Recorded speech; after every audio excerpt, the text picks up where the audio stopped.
Bismillahirrahmanirrahim. Assalamualaikum warahmatullahi wabarakatuh.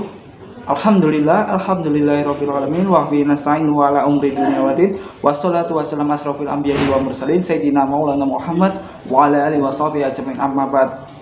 Apa kabar teman-teman sekalian? Semoga dalam keadaan sehat walafiat dan semoga dapat mengikuti pembelajaran kali ini dengan hikmat. Kemudian sebelum kita mulai pembelajaran, alangkah baiknya kita membaca doa terlebih dahulu. 1, 2, 3. A'udzu billahi minasyaitonir rajim. Bismillahirrahmanirrahim. Raditu billahi rabba wa bil islami dina wa bi Muhammadin nabiyya wa rasula. Rabbi zidni ilma warzuqni fahma. Amin. Semoga dengan bacaan doa belajar kali ini, semoga pembelajaran kita diberi kemudahan dan kelancaran. Amin, Allahumma amin. Nah, selanjutnya kita sudah membahas mengenai materi minggu kemarin, yaitu kemajuan peradaban dan kebudayaan Islam pada masa Daulah Abbasiyah, yang meliputi ada ilmu pengetahuan, ilmu politik militer, kemudian ada penertiban administrasi pemerintahan, dan ada dalam ilmu perdagangan, perindustrian, dan lain-lain. Nah, sekarang kita akan membahas mengenai kejayaan intelektual, ilmuwan, dan tokoh ulama pada Daulah Abbasiyah. Materi pada kali ini kita akan melanjutkan pembahasan yang kemarin, dan sekarang judul materi pada pagi hari ini adalah kejayaan intelektual, ilmuwan, dan ulama Muslim Daulah Abbasiyah. Nah, di pembahasan kali ini melalui peta konsep yang saya buat ada dua, yaitu ilmuwan Muslim masa Daulah Abbasiyah, kemudian ada para ulama Daulah Abbasiyah. Nah, di ilmuwan Muslim pada masa Daulah Abbasiyah ini meliputi yang pertama ilmuwan bidang kedokteran, yang kedua ilmuwan filsafat Islam, dan yang ketiga kita akan mempelajari mengenai ilmuwan kimia, dan yang terakhir adalah kita mempelajari ilmuwan astronomi. Kemudian pada konsep yang kedua kita akan membahas mengenai para ulama Daulah Abbasiyah, yaitu yang pertama kita akan mempelajari ulama hadis atau muhadisin, yang kedua mempelajari ulama fikih fuqaha, dan yang terakhir adalah kita akan mempelajari ulama tafsir atau mufasir. Baik, coba teman-teman bisa amati dan menghayati gambar berikut ini di sebelah kiri dan sebelah kanan.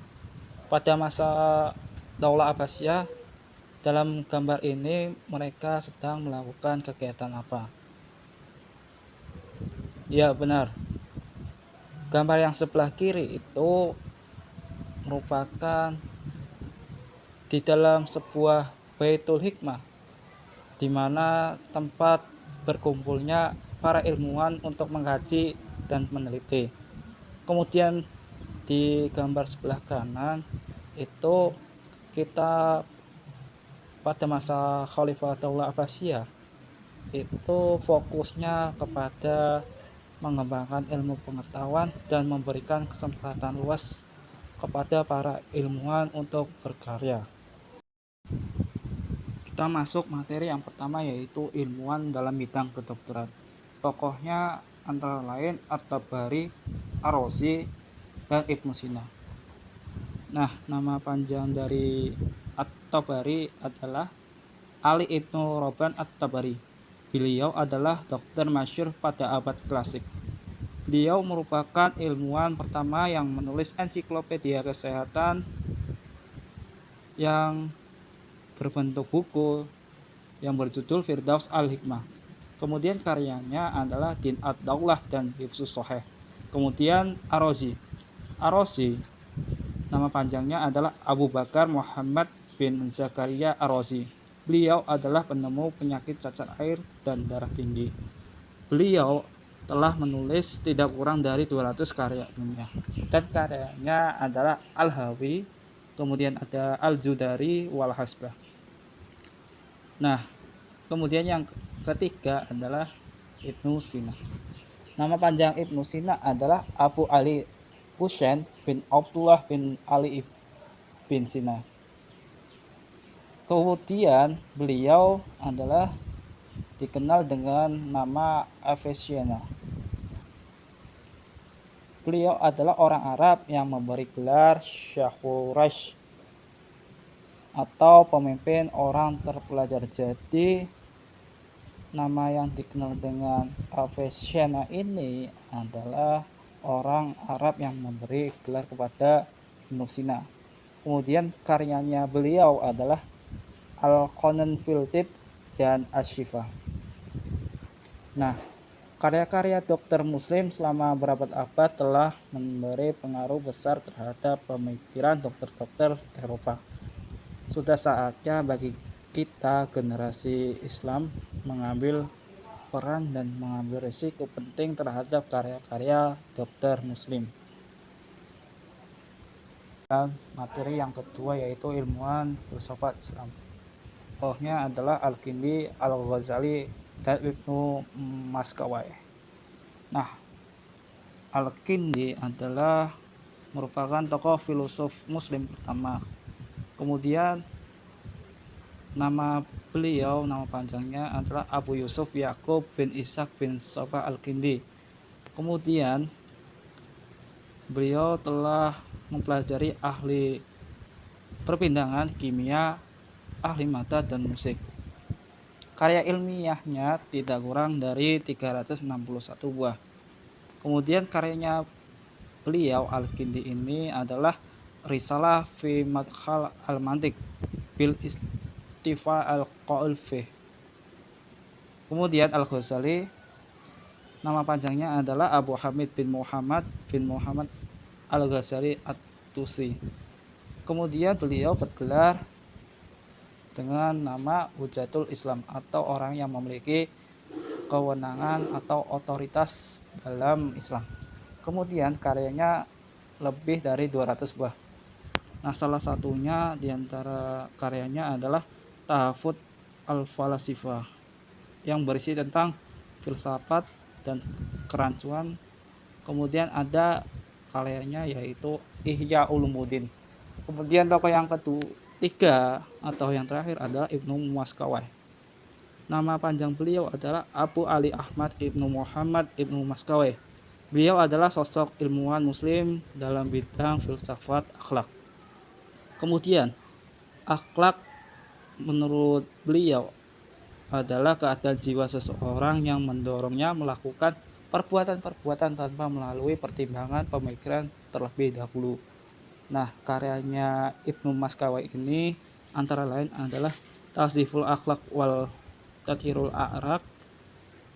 Kemudian ada Tartib As-Sa'adah, dan yang terakhir ada Jawid dan Khirat.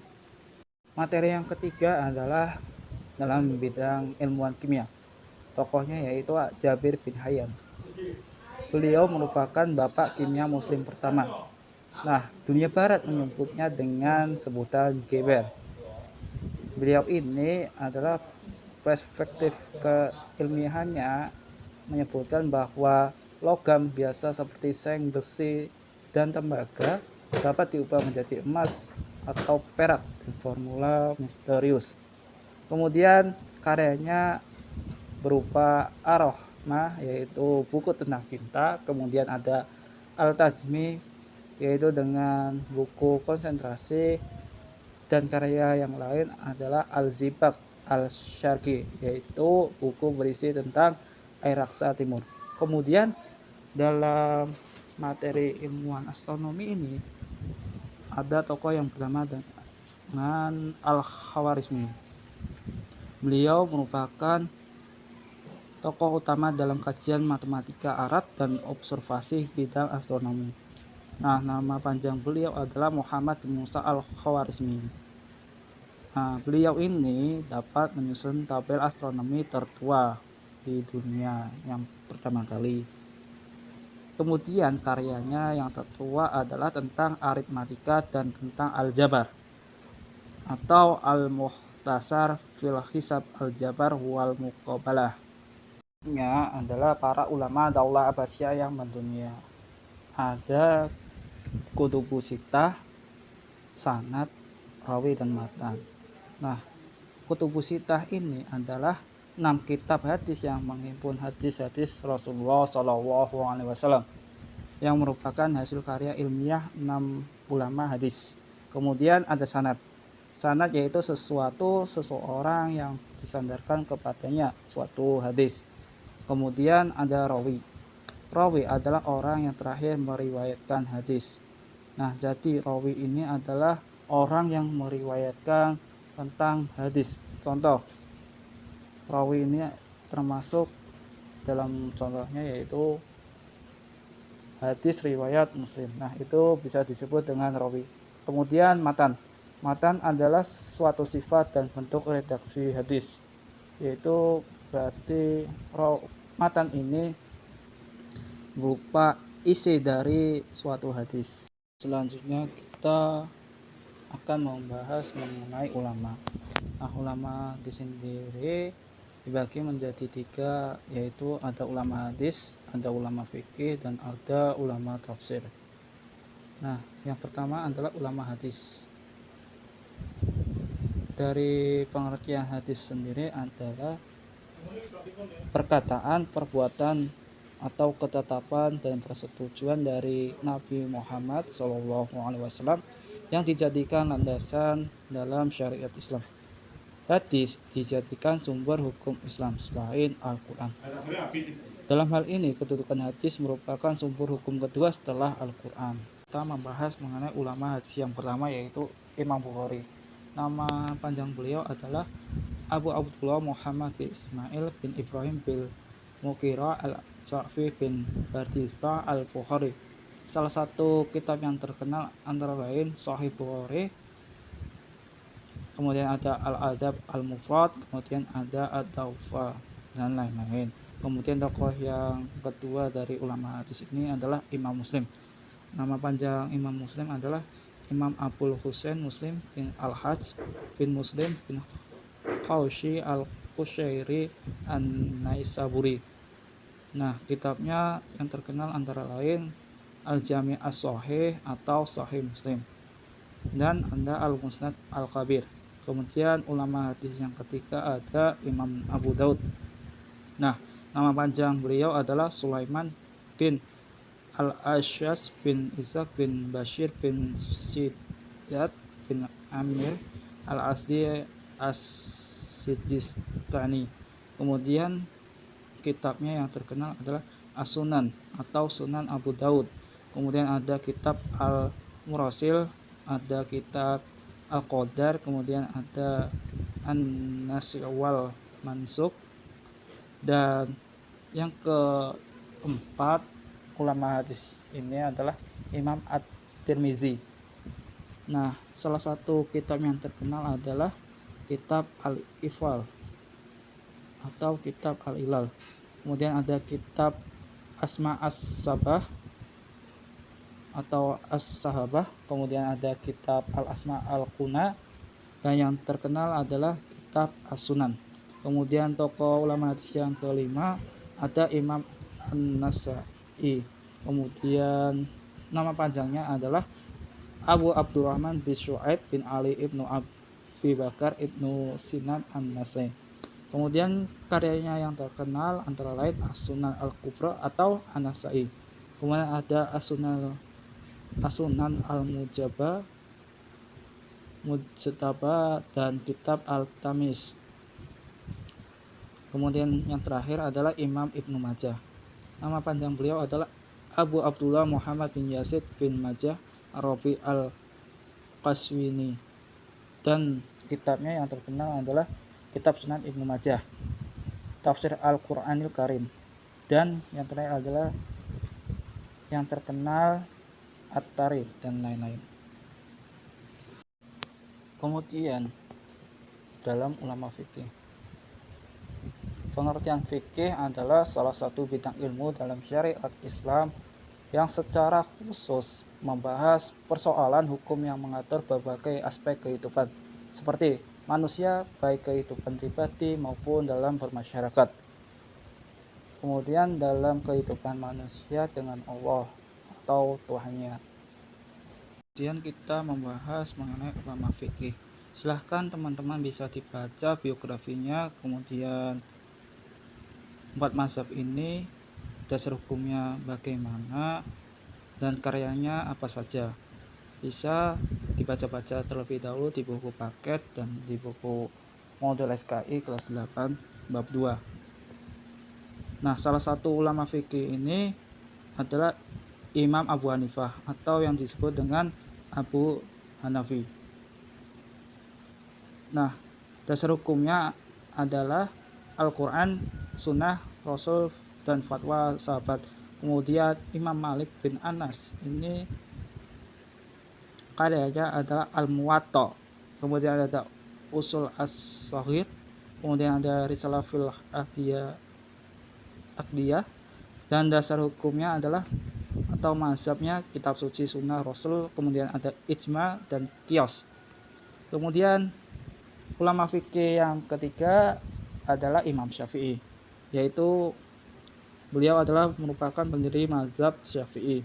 Dasar mazhabnya adalah Al-Quran, Sunnah, ijma, dan qiyas. Kemudian Imam Ahmad bin Hanbal atau yang disebut dengan Imam Hambali, karyanya adalah kitab Al-Musnad. Kemudian ada Az-Zuhud dan lain-lain. Nah, teman-teman silahkan dibaca, kemudian dihafalkan biografi dan karyanya, salah satu atau salah dua saja, dan bisa dipresentasikan untuk minggu ke depan atau pertemuan selanjutnya. Dalam ulama tafsir, tafsir sendiri merupakan penjelasan atau keterangan seperti yang bisa dipahami dari Quran surat Al-Furqan ayat 33 yang artinya ucapan yang telah ditafsirkan berarti ucapan yang tegas dan jelas. Kemudian yang ketiga ada ulama tafsir yang disebut dengan mufassir. Tokohnya yang pertama Imam Ibnu Jarir At-Tabari. Nama panjang beliau adalah Abu Ja'far Muhammad bin Jarir bin Yazid bin Katsir bin Khalid Al-Mali At-Tabari. Karya yang terkenalnya adalah Tarikh Ar-Rusul wa Al-Muluk atau sejarah para rasul dan raja atau Tarikh At-Tabari, dan tafsir Quran bernama Tafsir At-Tabari. Kemudian tokoh yang kedua ada Imam Ibnu Katsir. Nama panjang beliau adalah Imaduddin Ismail bin Umar bin Katsir Al-Quraisy Al-Busrawi. Nah, karyanya yang terkenal antara lain tafsir Al-Quran, Al-Bidayah wa Nihayah, dan lain-lain. Kemudian metode tafsir. Nah, cara tradisional atau tafsir bil masyhur yaitu dengan cara menafsirkan ayat-ayat suci Al-Quran dengan fatwa para sahabat Nabi Shallallahu Alaihi Wasallam. Kemudian dengan cara rasional yang disebut dengan tafsir birai, yaitu penafsiran ayat-ayat Al-Quran dengan rahasia atau akal pikiran. Nah, jadi ada metode tafsir dibagi menjadi dua, yaitu tafsir bil masyhur dan tafsir birai. Tafsir bil masyhur sendiri yaitu merupakan cara menafsirkan ayat suci Al-Quran dengan fatwa para sahabat Nabi. Jadi tafsir bil masyhur ini adalah perkataan dari sahabat Nabi. Sedangkan tafsir birai ini yaitu penafsiran ayat suci Al-Quran dari perkataan yang bersifat rasio maupun akal. Baik, ilmu pengetahuan akan membawa manusia pada kemajuan. Untuk itu diperlukannya kesungguhan kita dan kerja keras untuk menuntut ilmu dan mengembangkan, kemudian mengamalkannya demi kemaslahatan umat muslim ini. Jika umat Islam maju, maka umat Muslim akan diperhitungkan oleh umat lain dan terhormat di mata dunia. Selanjutnya, kemajuan yang diraih oleh Daulah Abbasiyah ini untuk menyadarkan umat Islam saat itu akan ketertinggalannya dari umat lain. Maka mulailah dari kita sendiri untuk memanfaatkan dan mengembangkan ilmu pengetahuan yang dihasilkan pada Daulah Abbasiyah.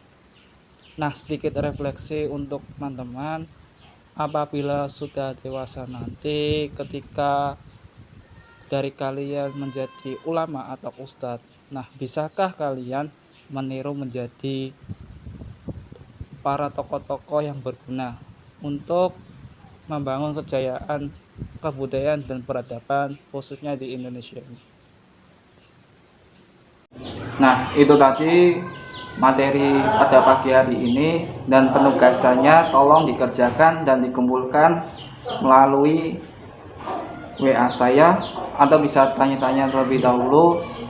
WA saya ada di bawah sini, tolong dicatat ya. Nah, sekian, apabila ada kesalahan kata dalam berucap, saya mohon maaf. Kita tutup pembelajaran pada pagi hari ini dengan bacaan hamdalah bersama-sama. Alhamdulillahirabbil alamin. Sekian dari saya dan terima kasih. Wallahul muwaffiq ila aqwamit thoriq. Assalamualaikum warahmatullahi wabarakatuh.